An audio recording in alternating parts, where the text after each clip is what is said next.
श्रीमंत शाहू छत्रपती के.एस.ए. चषक वरिष्ठ गट फुटबॉल स्पर्धेत आज सायंकाळी पाटाकडील तालीम आणि शिवाजी तरुण मंडळ संघात अत्यंत चुरशीनं सामना झाला। या हाय व्होल्टेज सामन्यात दोन्ही संघांकडून एक गोल झाल्यानं सामना बरोबरी सुटला। तत्पूर्वी दुपारच्या सत्रात संध्यामठ तालीम संघानं फुलेवाडी क्रीडा मंडळवर 4-0 अशा गोलनं एकतर्फी विजय मिळवला। के.एस.ए. चषक वरिष्ठ गट फुटबॉल स्पर्धेत आज शिवाजी तरुण मंडळ आणि पाटाकडील तालीम मंडळ यांचा सामना झाला। हा हाय व्होल्टेज सामना पाहण्यासाठी आज शाहू स्टेडियमवर फुटबॉल प्रेमींची प्रचंड गर्दी झाली होती। सामन्याच्या सुरुवातीपासून दोन्ही संघातील खेळाडूंकडून आक्रमक चढाया सुरू झाल्या।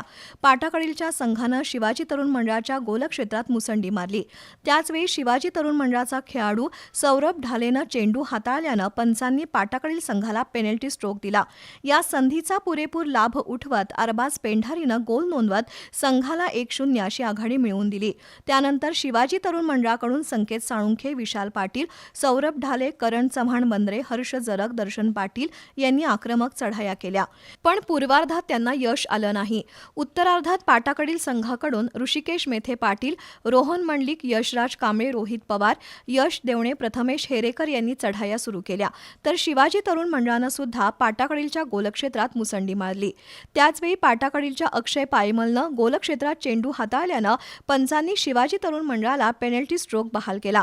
त्याचा लाभ उठवत संकेत अनिल साळुंखेनं गोल नोंदवत सामना 1-1 अशा बरोबरीत आणला। त्यामुळे हा चुरशीचा सामना बरोबरीत सुटला। मात्र सामना सुरू असताना काही वेळा दोन्ही संघातील खेळाडूंनी एकमेकांच्या अंगावर धावून जात मारहाणीचा प्रयत्न केला, तसंच दोन्ही बाजूच्या समर्थकांनी देखील शिवीगाळ केली।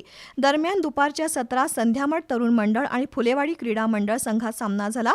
या सामन्यात अभिजित साळुंखे आणि कपिल शिंदे या दोघांनी प्रत्येकी 2 गोल नोंदवत संध्यामठला सहज विजय मिळवून दिला।